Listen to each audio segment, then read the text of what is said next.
Hey guys, welcome to Now That's Debatable. Today we are doing something a little bit different that we've done in the past, but haven't made it a common thing. But if you guys enjoy it, we can potentially make this a more frequent event. We're doing a second episode this week on a Thursday, because we are doing a response episode of a video of a pastor based out of Connecticut. And my lovely co-host, AAA the Humanist, has given me the lovely title of the episode, which I'm going to try doing once without butchering, and then we're never going to say it again, because it is ludicrous. The episode that we're going to call this, response to this 1-minute video by Cliff Nettle, is Soup Sandwich Apologetics, Yes. : 6 atheist miracles. That's it. Got through it. That's the whole just title. An explanation behind the title. So I'm sure y'all know what a sandwich is. All right, there are different kinds of sandwiches. There's many things you can choose to put between two slices of bread. Like hot dogs. Right. Hot dogs, burgers, bologna, spam. Ooh, that's nice. The right. whole earth. Right. Grilled whole cheese. Earth between two slices of bread. Right. Right. So soup. Would you ever put a soup between two slices of bread? That'd be a mess, right? Hence the title of the video. This argument is a mess. That's why we're calling it that. Fair enough. The video that's up on screen that you should hear when I press the play button here in just a moment, and I will probably need to do some in-house listening to make sure that it does play. We may have to play it more than once because it's a YouTube short, which is unfortunate. I can't just pause and play it and rewind it a little bit, so we're probably going to need to play it through at least more than once. I am going to try pausing it accordingly and just going through this as few times as possible, just because it's, the same material over and over again. I don't want you guys to get bored. But this is Cliff Nettle, I think that's how you pronounce his name. He's at a Texas college, and he was speaking there in the short. Apparently he's based out of Connecticut, and I'm not terribly far from there. I would be interested in maybe going down and meeting him and talking to him in person. I don't know if any of you viewers know him or have heard of him. You probably have seen some of his videos if you're into apologetics and or you watch a lot of Christian YouTube short stuff, because he's there. This video has 82,000 likes, so it's been seen by quite a few people. That's a lot of people who appreciate bad arguments. So without further ado, just let me know when you're ready, and I'll click play, and I'll try to pause it appropriately. And if we have to go through it again, we'll just do it again. Okay. Not be an atheist. Say there is no God. Is because there are 6 miracles that every atheist believes in. But there's no miracle worker. First miracle. Existence comes from non-existence. Stop. First miracle. Existence comes from non-existence. Existence comes from non-existence. So I think this is like the really poor misunderstanding of the Big Bang. That's what I think he's talking about here. Like the video, I couldn't find like the long version of this, but I mean that's immediately what comes to mind. Like how many Christians we've had come on the show and say something like, man, the Big Bang says like that nothing exploded and everything was created. Like this is a common Christian trope, especially among young earth creationists. They think that there was like nothing in outer space, and then it exploded, and then it created everything as you see, like galaxies, solar systems, planets with their own ecosystems, and etc. That this is what they think how the Big Bang works. They think that the Big Bang is the beginning of existence, not just a point where our understanding of physics stop. Right? That's all that is. Yeah, Yeah. I would say that the term nothing can mean a lot of different things, ironically. But particularly when you're talking about a philosophical nothing, if you're not familiar with the term. Hey, Punch Drinker, welcome to the chat, buddy. Come on, bro. A philosophical nothing is a little different than just saying nothing. So nothing is when I say, "Oh, what's in my laundry basket?" and I say there's nothing because my laundry basket's empty.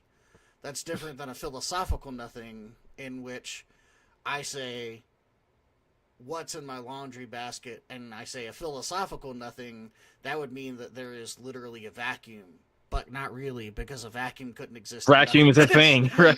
Yeah, like it gets complicated. Right. The moment you start attributing properties to it, as in describing it, it's now a something. It's now a something, right? Right. So a philosophical nothing is pretty hard, and that's not what they're saying with the Big Bang come from. It wasn't nothingness, non-existence, and then bow, universe. That's really dumb. It's also the reason that, and I would say that primarily because people either didn't read it or misattributed the word, that Lawrence Krauss's book probably caught the most flack is because they misunderstand the word nothing. Just like when I say my laundry basket has nothing in it, I'm not talking about the philosophical nothing. Lawrence Krauss, when talking about the beginning of the universe, was talking about not a philosophical nothing.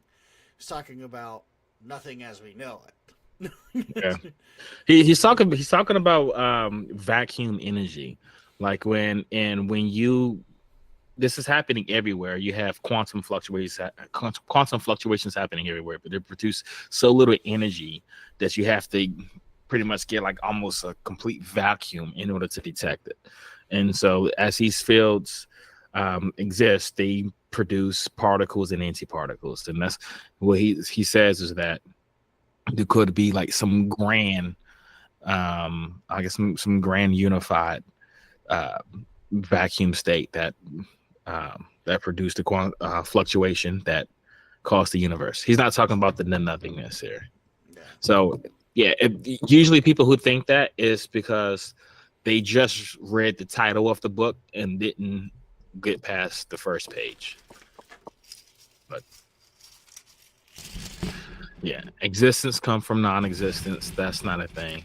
And if you have anybody who's kept up with our show, you'll see that Facade, both of us, has refuted that non-existence isn't really a thing, that existence necessarily is.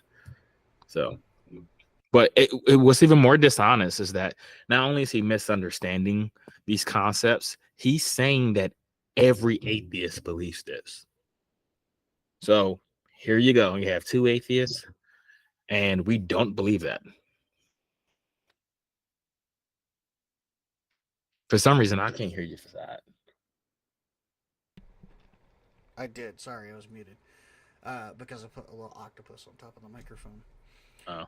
But nonetheless, yeah, I mean, we've negated the fact that I don't know that nothing can possibly exist. And when I say nothing, I'm talking about the philosophical nothing, because even that would be in some sort of reality. So that kind of flies in the face of reality. But yeah, I mean, to say like all atheists believe in this is fundamentally wrong. Obviously, I don't believe in it, neither does my co-host, and then neither do a bunch of people that I've talked to that have at least a basic understanding of physics. They just don't say this. So, just like if I were to say all Christians believe that Mary should be worshipped like Jesus, it's a fundamental misunderstanding of certain people's beliefs. Right. And if you were to say something that dumb, Christians would have every right to just completely dismiss you and not take you seriously. Yep. So imagine how we felt. It happens so often because people Yeah. just don't understand, and then people associate and make non sequiturs on if you don't have the answer, or you say I don't know, then insert my God and creation, and you can't have morals, and etc. Just every other argument: evolution, cosmology, origin of life, abiogenesis, etc. And I'm like, cool, that doesn't have anything to do with my opinion of a God. But thanks for taking us on a tour. Alright, let's continue this video. The Big Bang. Second miracle that my atheist friends believe in is order comes from chaos. Stop it. Number 2, order comes from chaos. So when I was watching this, I really didn't even understand exactly his point here. Does he elaborate? I get it. No, he doesn't elaborate. This is a way too short of a video. Yeah. He doesn't elaborate, but he would say that, like, second law of thermodynamics, which is entropy, means that the universe is moving towards a state of chaos, correct? That's what he means, yes. Yeah, that's exactly what he means. I can say exactly, yeah. You're welcome. That's exactly what he means. That's exactly You're what right. he means. You're welcome. The second law of thermodynamics. It's another fundamental misunderstanding of physics because he doesn't understand a closed versus an open system. Yes. Yeah. Earth is an open system. We get tons of usable energy from the sun. Also, the second law of thermodynamics was later Only expanded upon, and it says that in a non-evolving, uninterrupted closed system. Mm-hmm. Guess what? We are not any of those things. Right. We are not a non-evolving closed system. We are an open system that is consistently and constantly evolving. And our state changes so frequently it would be impossible to notate it how quickly it changes. And we receive lots of energy from a giant gas ball located not terribly far from here. So since we have things that are changing our state in an open system, like humans, animals, plants, living things, I mean, even things like amoebas and viruses and anything else that moves literally changes the state of our conditions.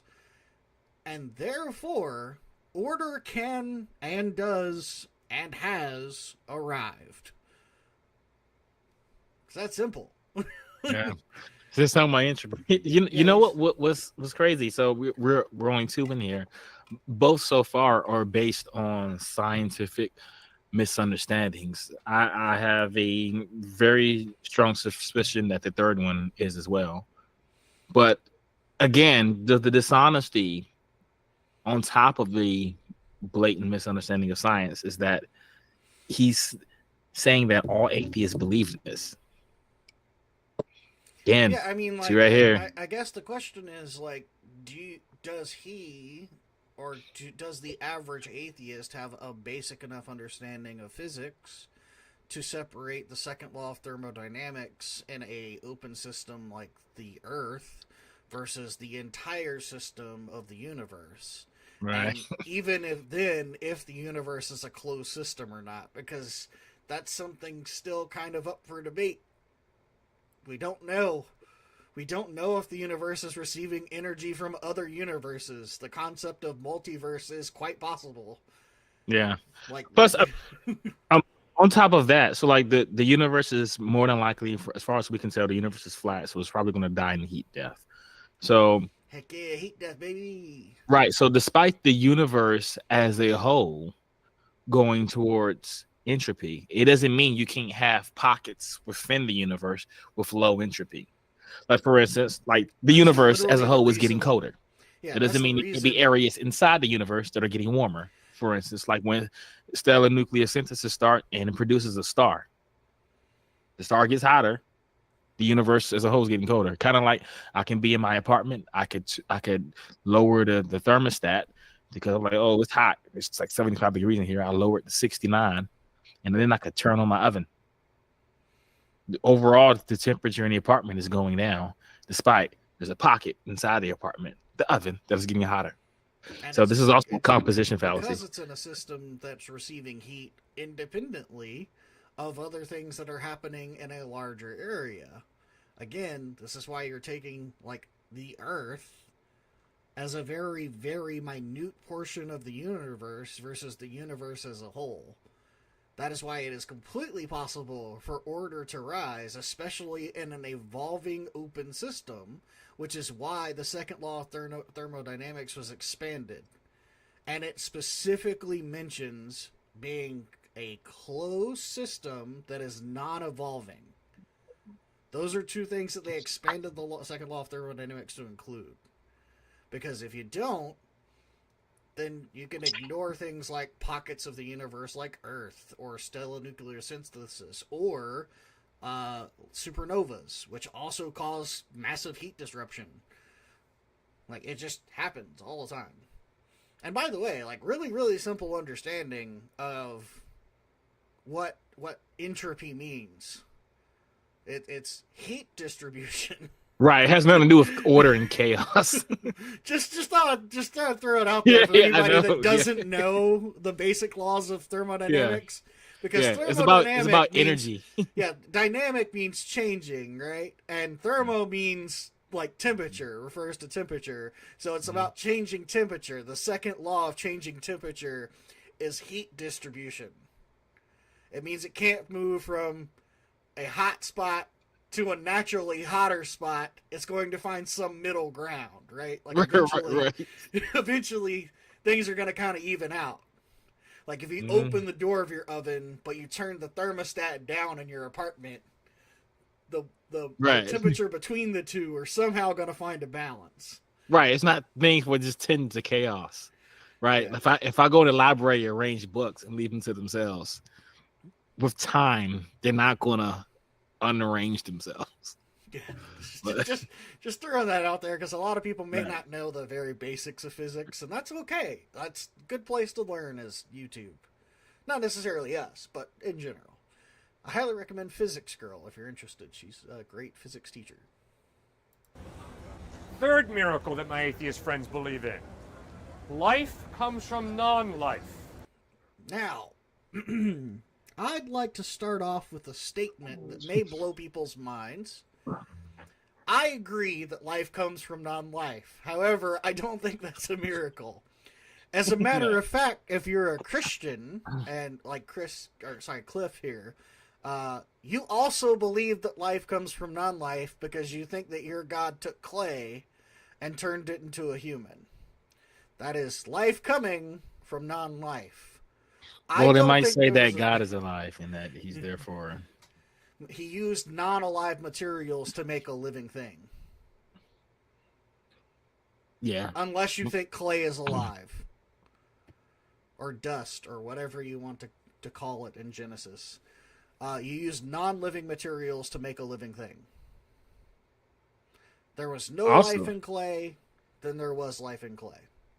Also, like, it seems that he doesn't have a basic understanding of philosophy. In philosophy, we have these things called emergent properties. It's like he thinks that, like, A cannot come from non-A, and that's totally possible. You can take two things, put them together, and they can have properties that this new combined thing can have properties that the separate things did not have. Like you can take two hydrogen atoms, combine them, and get something new. Helium behaves differently, has a different property. It's even lighter than the two hydrogen atoms. Right? It loses mass. Make it even more mind blowing and add an oxygen atom into that bad boy. You go from helium to water with H and 2O, right? So two. Yeah, and that behaves completely different. Not only it changes its properties, it's changing its entire form. You go from a gas to a liquid just by adding oxygen atoms. So yeah, I mean, like properties change, and that changes things. I would say I have a fairly good argument for life from non-life in general. If you ignore God for a moment, which is hard for some people to do. But let's pretend I can pretend for a moment your God exists, so you should try to pretend for a moment that he doesn't. If you pretend for a moment that he doesn't, and you recognize that all things are made of cells and cells are made of atoms and atoms aren't alive, then all things come from non-life. Because all things are just made up of atoms, which are, I mean, you could really break it down and get to like quarks and gluons and pions and all that fun stuff, and just the smallest things that we're aware of. But the smallest fundamental things, the elements that make up the universe as a whole, are not living. Right. We all agree there. Well, there's some that I was arguing with someone online one time, and they said that atoms are indeed alive. Yeah, I think The we had a guy on problem our is show that you said run atoms are into is alive. that you have to say that everything's alive, Yeah. including I was like, hey, there's this rotten deer corpse on the side of the road, right? Yeah. There's maggots and stuff coming out of him. By your definition, that thing's alive because it's Yeah. made of atoms. Yeah, we had a guy on our show, and I asked him, like, does a dead dog qualify as a living thing? Oh, you know what? Right. Yeah. He said, yeah. I didn't remember. Oh, he said a steak. Yeah, Right? steak. The steak I ate yesterday. The steak. It's alive. It must be alive. Like, if atoms You know are what? alive, I remember that. That everything was is like a year alive. ago, but- Rocks, rocks are alive. This Mhm. desk in front of me is alive. You said dead dogs. Yeah. Dead dogs are alive. Think about that. If atoms are alive, but go ahead. All right. You know, but then also too, if you want to take that argument that atoms are that everything's alive because atoms are alive, or and protons and neutrons are alive, then by that logic, then of course you can't get life from non-life, because there is no such thing as non-life, because all that exists is alive.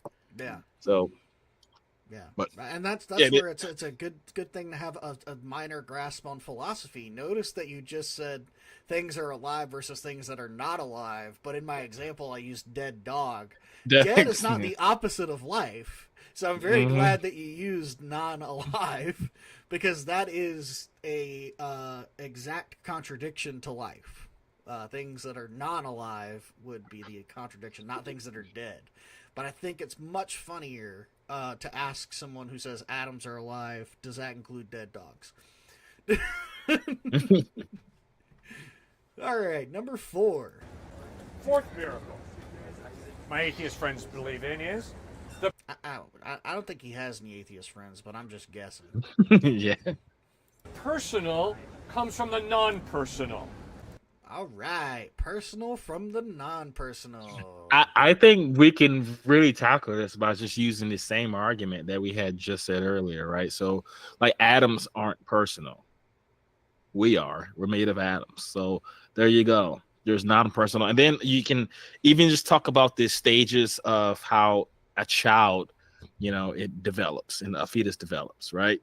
Sperm, non-personal. Egg, non-personal. Come together, make an embryo, right? Non-personal. Eventually it becomes a personal thing. It becomes conscious, self-aware, and all that kind of stuff. Yeah, I mean, I have minor problems with this in general, because I have a problem with the term person. What makes something personal is if it has value to an individual, right? Is that how you would define personal? Because, I mean, there are people that would undoubtedly not fit that description, like people who have, like, psychopathic tendencies. They don't value other people, right?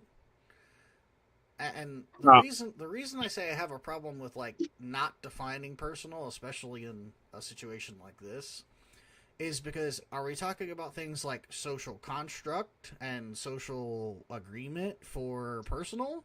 Like, personal comes from non-personal. Well, we're personable creatures because we're social creatures, because we have social bonds that have formed over millions of years because of evolution, because we found out that living on our own is actually much more dangerous than living in a group or clan or clade. And having people that are surrounding you means that more people can not only bear the load of what it takes to be a civilization, but can also do things like keep watch for the tigers so they don't eat you when you sleep. So, like, what? Like, personal needs to be defined, in my opinion, before we get too down deep in that. Hi, Wes. Not Wesley. I didn't unblock Wesley. I should have. I'm sorry. Wesley, if you are watching and you cannot comment, it's because I forgot to unblock you. Because you don't stick to the comments. You don't stick to the topic at hand. This is the other West. This is the other guest cool West. The cool West that we've had. We like both Wests. We do like both Wests. It's just that Wesley's such a character, man. Wesley Curry the second, specifically. He gave us the most views. He does give us the most views, and he is an entertaining person to talk to and an incredible piano player, but he does not stick to the topic at hand. So he has been blocked on YouTube comments a couple times, and I unblock him so he can come back and comment again, but I forgot to this time. My bad. So anyway, number 5 coming up from Cliff. Fifth miracle that my atheist friends believe in is reason comes from non-reason. Reason comes from non-reason. Another miracle. And this, I was kind of scratching my head at. I'm not sure exactly what he means by reason comes from non. If he means like reason as in like logic itself, the logical absolutes, then I'd have to disagree. So because of several conversations that I've actually had with Wes, not Satan Said Sad and Delicious Wes, the Reformed precept who's come on the show several times. And so, as I've stated before, reason, the logical absolutes, are just descriptions of reality, and reality exists out of necessity. So, I wouldn't say that non-reason, if he means it to be the logical absolutes, is a thing. If he's referring to something else, I'm not sure. Yeah, if it means like a being that is capable of reasoning, then I would say that is also easy to demonstrate. My atoms aren't capable of reason, but they can be compiled in a way to make someone who is. This is where I have problems with things like using the term personal or the term reason, because without getting into like a very specific definition or argument on it, it's a little hard. And I want to give most people the benefit of the doubt, but just like in earlier when I said the second law of thermodynamics, and you were like, that's exactly what he's talking about. I don't exactly know what he's talking about here. I didn't know exactly what he's talking about in personal. But I would say that reason from non-reason also, yeah, I mean, if you're referring to one's ability to reason, that's kind of flawed in and of itself, because you come out as a child not reasoning, at least to the extent of that you will eventually reason. And that happens with just time and brain development, because, you know, as a child, you're not necessarily reasonable. You're just acting instinctual. But as you get older, your reason and your logic seem to form, and you continue to grow in that, and you use that to become a reasonable person. So reason does come from non-reason, because you don't start as reasonable. You start as unreasonable. You start as kind of a, not necessarily tabula rasa, but you start with a very much empty set of like reason itself. Now, does reason still exist? By all means, the laws of logical absolutes, sure. They're not going to change based on your understanding of them. But if you're talking about one's ability to reason, that is going to change. And it does come from a non-reasonable state. But I would say, like, even to make your point, I would make an even stronger position than what you say. I would say I was that just being careful because I was just spitballing. Oh, okay. Wait, when you talk about the tabula rasa, you talking about like how you could your level of ability to reason can gets better over time, right? It starts off with like a really basic ability. I would say it starts out with an inability. Like if you start out with like as an embryo, right? That certainly can't reason. I mean, I don't think so. You're talking about like pre-brain development. Yeah. You know, so you eventually go from no reason at all to a reason. It depends on what he's talking about. You know, Yeah. I mean, again, there's just lack of clarity here. And if you notice his points, they follow this same pattern. You have A coming from non-A. So existence from non-existence, order from chaos, which is, I guess, is non-order, life from non-life, personal from non-personal, reason from non-reason. So it's this A from non-A thing. And he doesn't understand how emergent properties work. You can take non-A and non-A, put it together and get A. That's a thing that exists. It's called an emergent property. And ignoring this is just called a composition fallacy. It's like saying if the sun is hot, then everything that the sun is made of also has to be hot, and that's just isn't true. Yeah. Right. I mean, So like a really good example of like an emergent property that a lot of Christians like to use is like a zygote. You have a sperm cell, you have an egg cell. Most people agree those aren't humans. Put them together. Yeah, combine. You have the Yeah, now emergent you'd call it property human, of a right? Zygote, right? Like that's what most people would say is that you have an embryo that is starting to develop on their own. But now you have an emergent property when they come together. Something that on their own they do not have. Yeah, I think about this. Like all of chemistry is emergent properties. Mm-hmm. All of it. You take two hydrogen, combine them, you get helium. You add another hydrogen, you get lithium. You know what I'm saying? And you can just keep doing this all the way down the table of elements. It's just emergent properties over and over again. So he's just committing the composition fallacy over and over again. But you ready for the number of man, number 6, the death blow?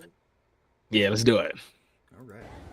And sixthly, my atheist friends have a sixth miracle they believe in, and that is morality comes from matter. Morality comes from matter. I don't know what he means by this. Like there's I think so atoms form and then no, I think I have this one too. Like just like I have the thermodynamics one. I've tapped into it enough. I think I got this one. This one I get because if you don't have a God, you can't have morals. Therefore, all you have is matter, and matter must produce morality. Nah, that could be me. What he means. That could be what he means. I'm pretty sure. I feel pretty confident that if I were to ask, that he would say that without a morality giver, one cannot have morality, and God is the morality giver. So if you exclude God, you exclude reality. Or sorry, morality. I said reality. Apologies, everyone. That was a misspeak. Morality. That makes sense. I mean, it sounds like if I was to put morality, if I was to give it like one definition, and I would just say it's just a system of rules that govern behavior. And that might not be a really good definition. But yeah, I don't know. I can tell you this. If he accepts Dr. Cliff, whatever his name is, guy in the video.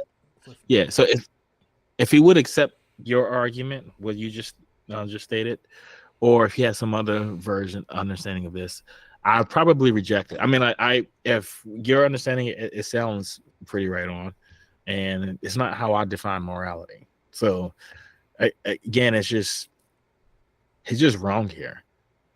So you know what? I mean, coming into this video, I had thought that I rejected most of them, but there were some that I was like, kind of iffy on.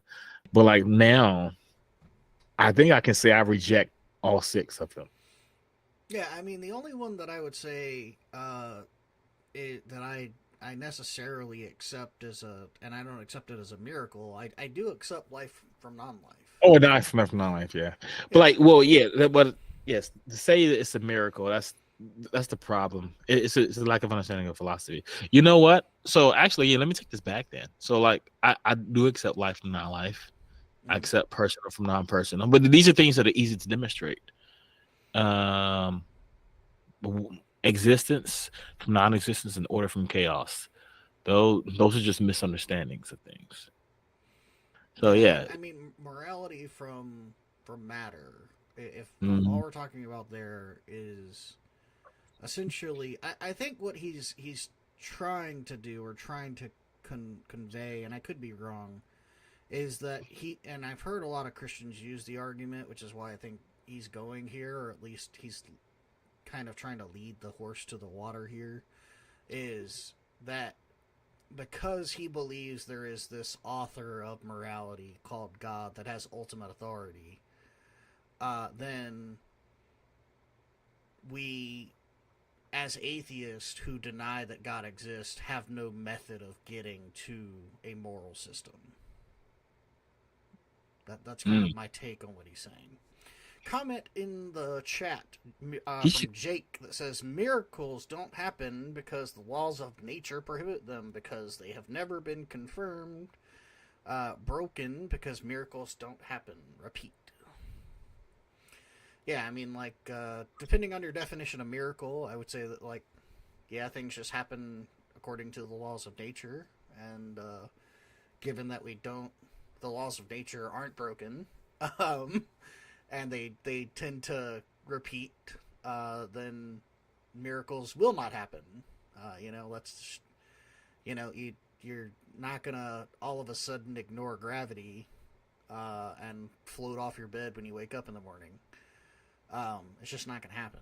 The laws of nature prohibit that from happening. Unless the laws of nature change, you're not going to float off your bed unless you're living on a space station in which you're strapped in. You sleep with Velcro.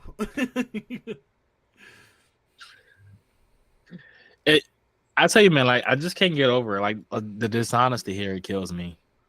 I'm saying that all like these releases. So there's one thing I don't think that was said tonight. Just he seems to have a misunderstanding of atheism as well. Yeah, I agree. Because atheism is just a position on one question: do you believe there's a God? Yeah. If the answer isn't yes, you fall into the camp of atheists. That's it. So it doesn't answer questions about existence, about order and life and personal morality and reason. Like none of those things are relevant. We had an apologist who was on the show, and I've reached out to him trying to get it back on. He hasn't responded yet. Hopefully he does soon. But I want to talk to him about atheism being a worldview, because that's what he had said the last time he was on. And the worldviews all answer questions about origin, about morality, destiny, purpose. And atheism doesn't say anything about that. That isn't to say that atheists don't have worldviews. That is that atheism itself isn't a worldview. A lot of times that gets conflated. For instance, like I'm bald. Baldness isn't a worldview, but that doesn't mean bald people can't have worldviews. So, and we see this a lot with people that don't have a lot of interactions with atheists, or the only interactions they have with atheists are atheists that are atheists because, and I'm going to use this term, I don't like using the term, but I'm going to just because I think it's somewhat appropriate, but atheists are people who just hate religion.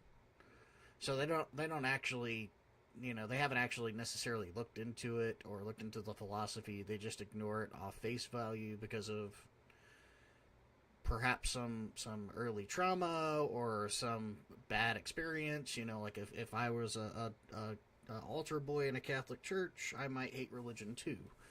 But that doesn't necessarily mean that I have a good foundation for my atheism. You know what I'm saying? Right. Those are two completely separate things. And so I would say that he might be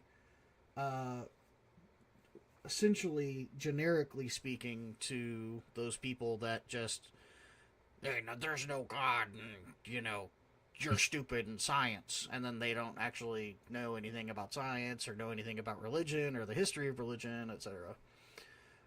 And if he's addressing those kinds of people, and he's doing it in this kind of way, then he's missing a large portion of atheists that have an education and that have a good reason, or have good reasons, or even people that are just skeptic.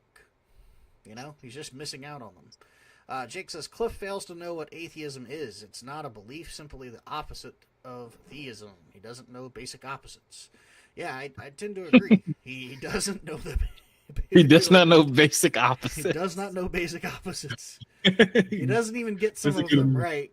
In the six miracles that atheists believe, like he did okay with like life from non-life, and then I almost give him order from chaos, although I would say order from non-order is a better term. But morality from matter was a really, really bad one. That was really, really bad. Those are not opposites. Those are not things that cannot coexist. They're not, logical contradictions of each other by any means. So, I'd agree. I'd love to get him on the show. If you guys service is Give Me an Answer, which I'll pull up here on the thing. This is Cliff. He found GiveMeAnAnswer.org. Okay. That's his son. Yeah. I've seen him in some conversations with Matt Dillahunty. He's a nice guy. There's his son, and that was his son. He's a nice guy. He struggled with making good arguments. Yeah, I don't know if there's a contact option on his website, but if there is, I will reach out and we'll see. Jake told me, he said you should watch the debate on modern day debate on slavery. It was hilarious. I know. I watched it. Was it a few years ago? But him and there's another pastor, right? It was two pastors. Yeah, I think it was two of them, and it was him, the other pastor kicked this dude out of his church, right? Say it again. The other pastor kicked this dude out of his church, right? Oh, I don't know. Yeah. I don't know that, but I do know. I think it was him and his son. It was a dual debate about the I must be thinking of a slavery. It was about slavery in the Bible. Does the Bible support slavery? Oh, I think he went to this dude's church and they were responding to it on not modern day debates, but on Matters Now, the group that's reached out to us a couple times, where like Canadian Atheist has been, and then like there's a guy named Justin that shows up in our chat sometimes. Matters Now, we're responding to a video of Cliff and another preacher having a conversation in a church, in front of the church audience, about biblical things, and the other pastor straight up said that he was a heathen and didn't believe the Bible and he could get out of his church. He straight up threw him out of the church. Yeah. Oh, please. Matt asked him and his son, would you be a slave depicted in the Bible? And they were silent. Yeah, I don't know that I would. They were, during the debate, they kept conflating slavery with indentured servitude, which I would argue that both are immoral, but the Bible makes a clear distinction between the two. Yeah. So, and I think we've discussed this on like previous episodes before, because there's been apologists on this channel that has tried to pull that little trick, and it just doesn't work. The text makes a clear distinction. Yeah. From the heathen nations around you, you may purchase your slaves, and they are your property. I mean, it goes. Yeah, and you can keep them and pass them on to your children once you die forever. Right, you know? right. That's not indentured servitude, where you work for a few years and earn your freedom. Pay off a debt, you know. Yeah, that's different. So anyway, if there's a contact page, we'll reach out. If you guys like this kind of content, let us know. I didn't have anything else. Did you? I didn't. Respond to Jake Green's. He says, I found with all apologists is they repeat the same thing when their points have already been addressed countless times. I want to address this that I've noticed in Facebook groups. Not only do apologists do it, but now you're starting to see a rise of this happening with Muslim apologists. And they're using very, like, if not identical, very nearly identical arguments. I've seen Muslims use the cosmological Kalam argument. Straight ripped off of, like, Christianity and William Lane Craig. The same points. And I think it's hilarious. Because I'm just like, dude, you guys are coming up with this now. And, like, atheists and people like philosophers have been debunking this 20 years. And now it's starting to cycle into, like, Muslim communities and Muslim ideology. And the reason I think this is happening is because Muslims are trying to get away from the very stereotype that is, like, radical Islam.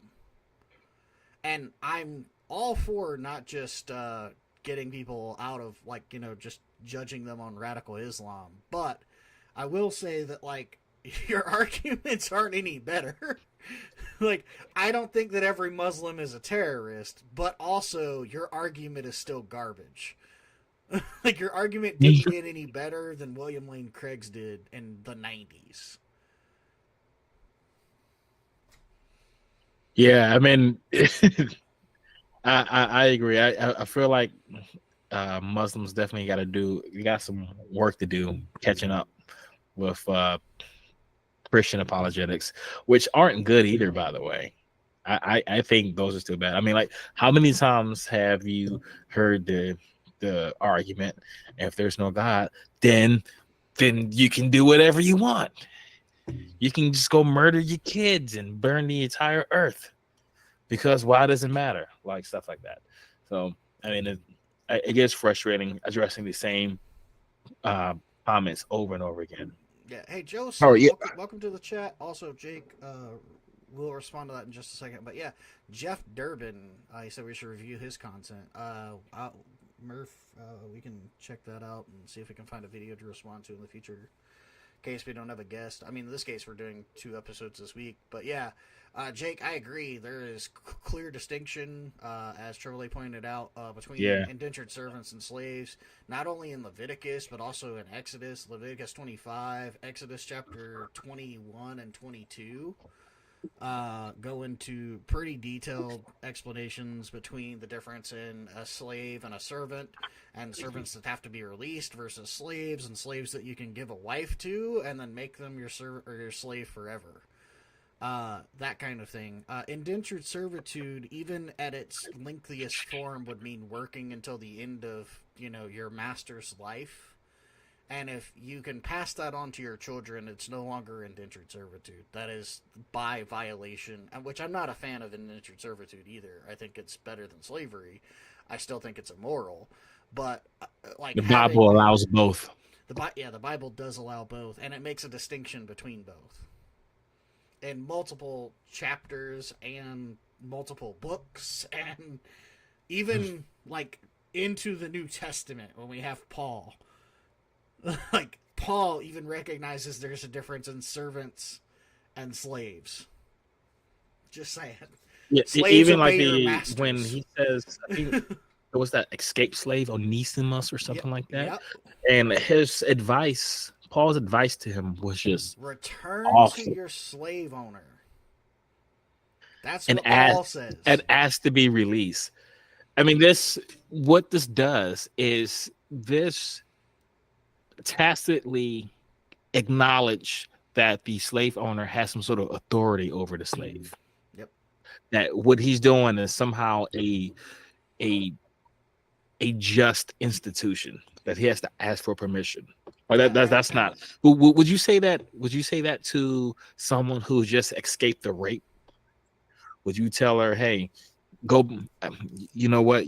You fought and got away. That wasn't appropriate. You should go back and ask him to stop. Go return to the rapist." Is that what you would say? Right? Wouldn't that be tacitly acknowledging his authority over the victim? Yeah, and the same thing can be said for, I mean, like, a lot of obvious situations where you have, like, abusive parents or an abusive spouse, that kind of thing. Like, it's just giving someone the advice to go back, even, like, for the example of parents, I could definitely see that happening in the Bible. because parents are, supposed to be revered and respected, and I'm just like, it would not surprise me to find a verse in the Bible that was like, if your parents are beating the living daylights out of you, it's okay because you're their child and they know what's right. Like, I'm not saying that's in there. I don't think there is, but and I've read the Bible through, but and it would stick out. But it wouldn't surprise me if something like that was in there. But it's really bad advice, and it definitely shows the distinction of like when someone has authority over you versus someone you have an agreement with. If I have an agreement to pay you a certain amount of money or to work, for you for a certain amount of hours to pay off a debt or a labor that I owe you, that is different than you having authority over my life and livelihood. So there was a question here in the comments. It says, he said, Joseph, he's asked, is anyone in your family Christian? And so, yes, I think, I don't know. I don't know about Facade. I'm pretty sure he would say the same, but I'm pretty sure I'm like the only one in my immediate family who is not a Christian. Yeah, Like when I not even immediate family, definitely immediate family, but even extension, like cousins, uncles, and stuff.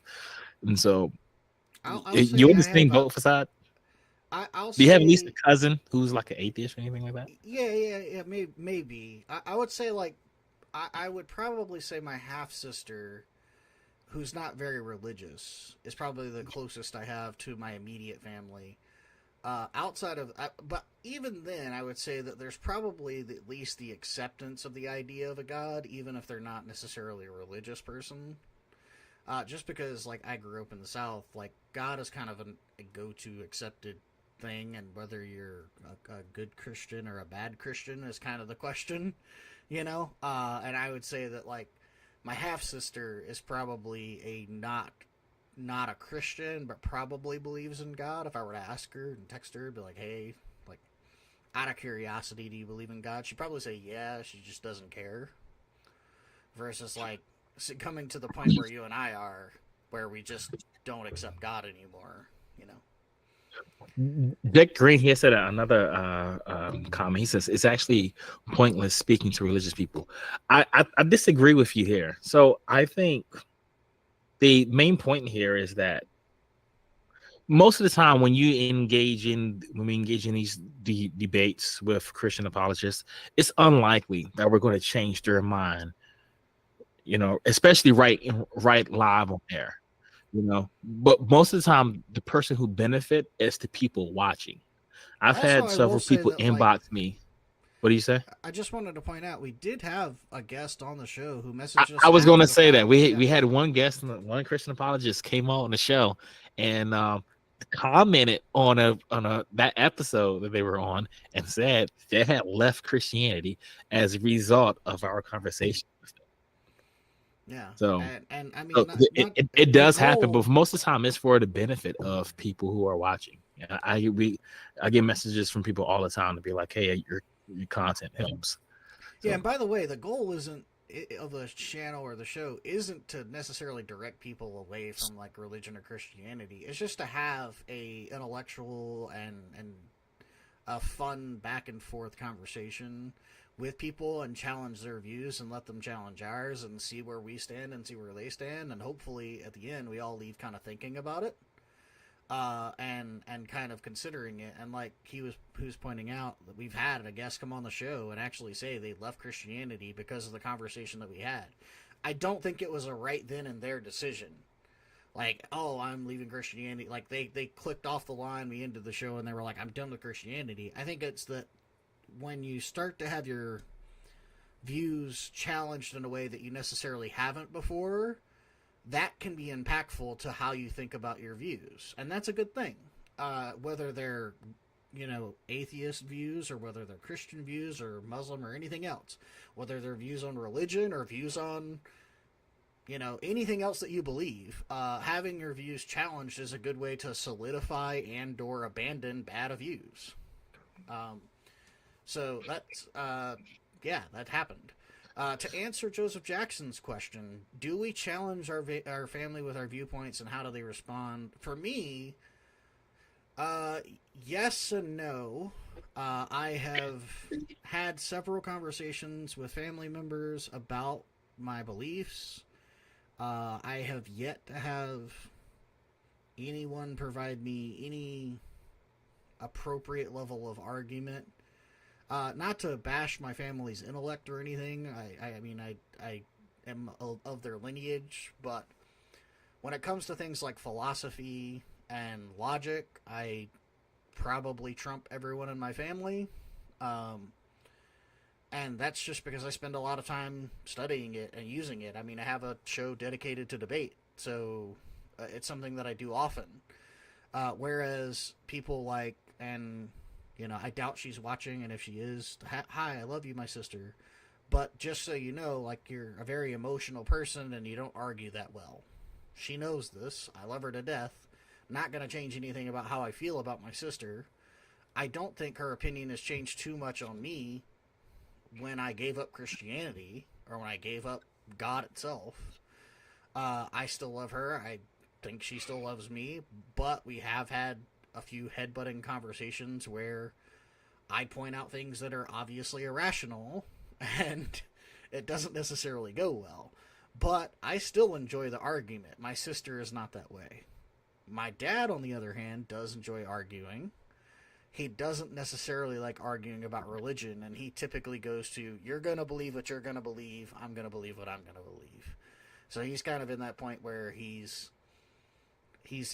tucked in and he's done with the debate before it starts. So that's the long and the short answer to my side of that. How about you?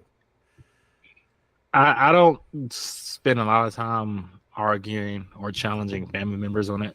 I've had we did an episode where I had two of my cousins on this show and I challenged their idea of God, but that's mostly the extent of it. I've had a few conversations with my father, a few with my brother, but I don't spend a lot of time talking about it. It's something that if my wife, she's still a Christian, we don't spend a lot of time talking about it either. We got into a brief discussion about it yesterday, actually, but there are few and far in between. So yeah, I will say the same on my side. Like, it happens, it has happened, but it's not a normal thing. Whereas, like, I will say that AAA and I actually talk about it on a much more frequent basis, just because A, the nature of the show, B, we enjoy just challenging each other and coming up with these weird scenarios or weird, questions and all that fun stuff. So it's something we enjoy doing, but it's also, it can be a little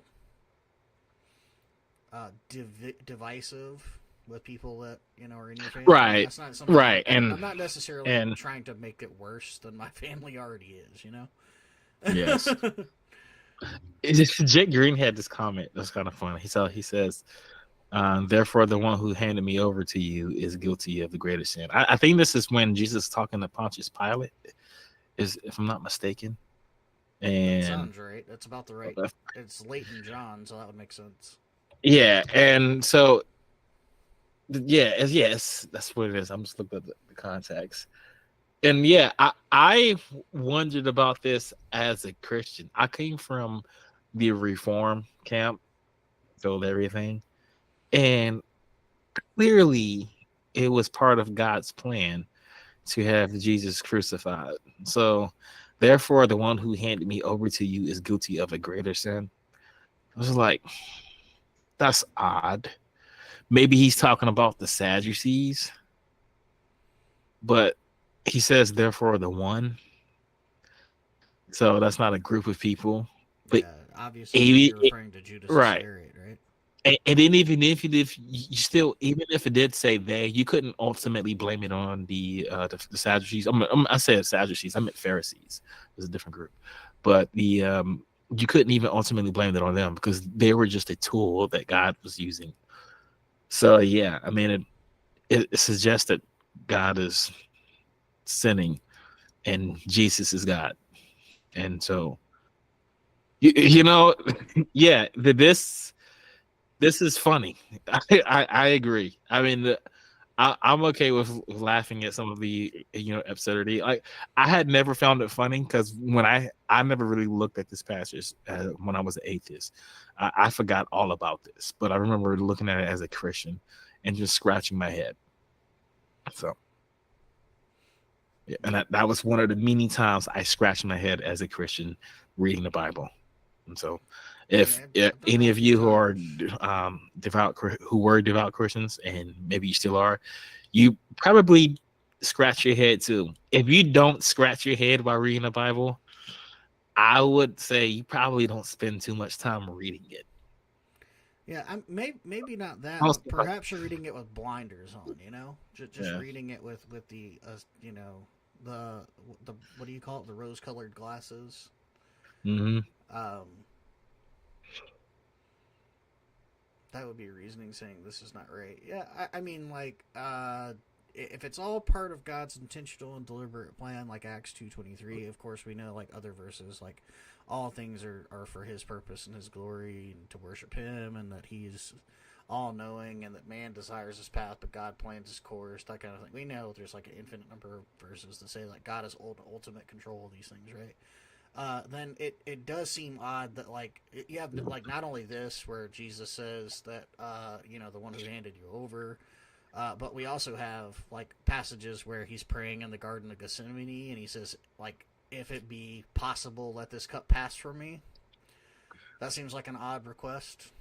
Like, if the intention of an all-knowing God, and Jesus is God, comes down to earth knowing he's going to die, and that's the plan, that you would say, if possible, let this cup pass for me, if, nevertheless, not my will, but yours be done. Well, if they're the same person, Jesus and God, then shouldn't they have the same will? He said, if God had the deliberate plan, then no one could stop the plan. So anyone handing Jesus over was predestined. So who sinned? Go watch the episode we did Tuesday. I think it's called "How Is This Not All God's Fault?" And this was what we were saying, like, almost the entire.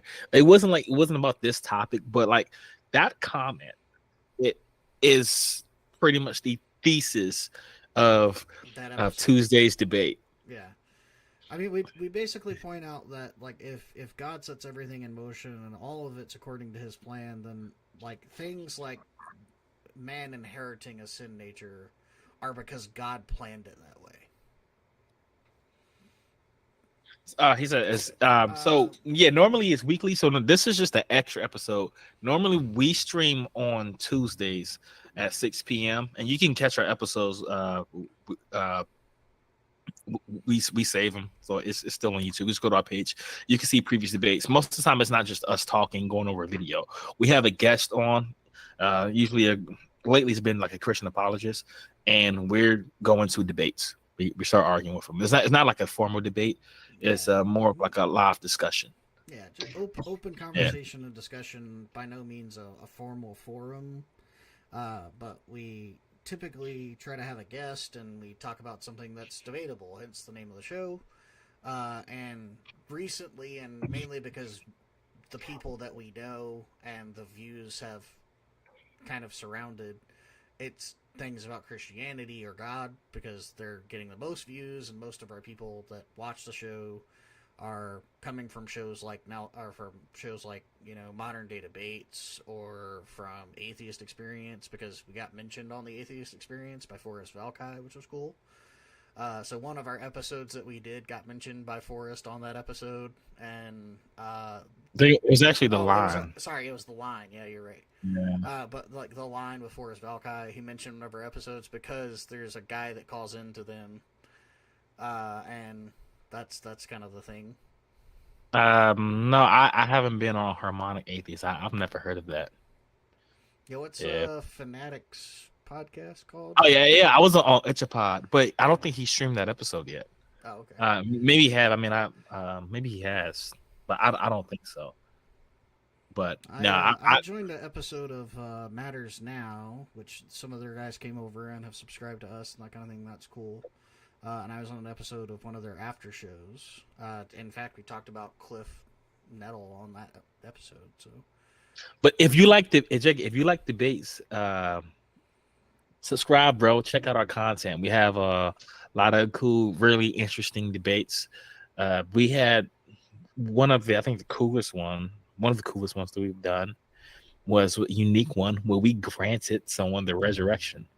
And then we granted the ascension, we granted miracles, we granted prophecies, we granted all kinds of stuff. Facade even granted the guy the virgin birth. We said, you know what? No argument. We're just going to say it happened. Now prove that makes him God.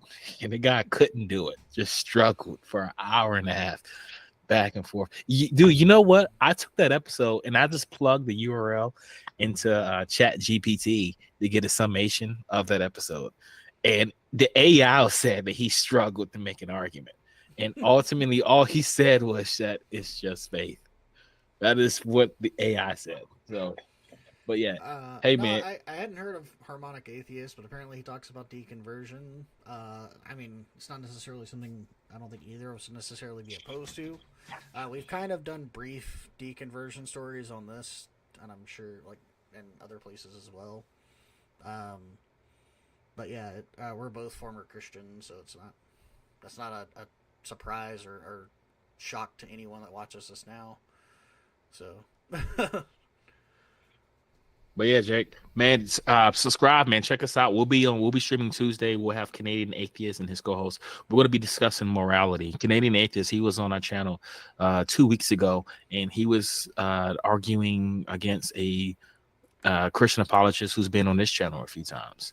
And so he said some things about morality and we kind of like, I don't know if I agree with that. And so we want to bring him back on and his co-host and going to challenge each other on that. So.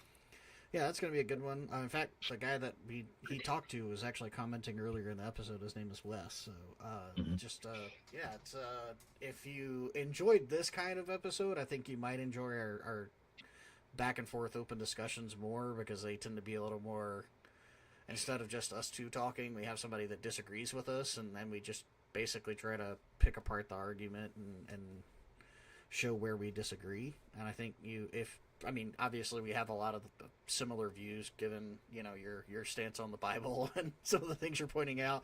We definitely agree with, like slavery in the Bible is definitely promoted, and there's some things that are very strange in the Bible, like, and last week's episode kind of talks on that, so as being part of God's plan. So next week we're having Canadian Atheist. His name is Michael. I can't remember his co-host name. I never do. What's his name? I thought it was Dan. I could be wrong. I don't think it's Dan. I'm gonna look real quick. Sorry. Maybe I made that up. It's Michael. No, and Canadian Atheist, dude. Yeah, it's Michael and somebody else.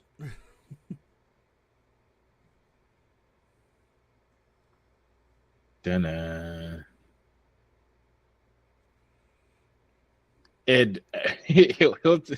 Bro, just Tuesday, 6 p.m. Be here, bro. I'm trying to look for the email, but I can't find it either. Yeah. Oh, it's Dean. It's Dean. Michael and Dean. Yeah. But yeah, man. But guys, thanks for tuning in. Also, Jake, just if you're so inclined, it's weird because we do all of our stuff live, so we don't edit a lot of our videos. There's some edited videos that we did as pre-recording. You might want to check out, there's specifically a tab for live videos in YouTube. That's where like 90% of our content is. Because we do like live stream. We don't edit. That way, if we screw up or we say something, you can go back and watch it and call us out on it. Yeah. And you can clip it. Has some some funny moments on the show too, where we've had to point out people like I can go back and show you that this is what you said. Yep. All right. Well, I think that's it for us. Thank you guys for watching. Jake, thanks for joining us. First time viewer. That's awesome. I hope you enjoyed it. If you like it and you like some of our live stuff, please subscribe. It doesn't cost you anything. If you get annoyed, you don't have to click the bell or anything. Sergeant Skeptic. I haven't heard of him. I have heard of The Skeptic, The Skeptic, T-I-C-K. I was watching him, some of his stuff lately. I'll check him out. And then, Jake, if you ever hear something, or if you look at some of our stuff and you're interested in coming on the show and having a discussion, and there's something you disagree with, you're always welcome. We don't have famous people up here necessarily. If we can get Cliff, I'd like to get Cliff. That'd be fun. Be a good episode. But like the most famous person we probably had up here is like Canadian Atheist. He has his own podcast. But We're small. We enjoy talking it. J. Warner Wallace claims he looks into. We know J. Warner Wallace. He wrote a couple books that I've read. Him and what's that guy that Matt Dillahunty really hates?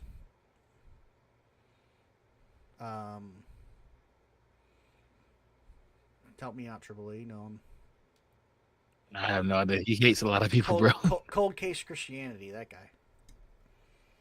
Oh, I know who you're talking about, but yeah, I forget. I can't remember his name. The fake skeptic. Yeah. Yeah. Anyway, we do a lot of stuff like that. So anyway, thank you guys for watching. Appreciate you tuning in. We'll see you next week on Tuesday. We'll have the Canadian atheist Michael and his co-host Dean, and we're going to be talking about morality. Hope to see you guys then.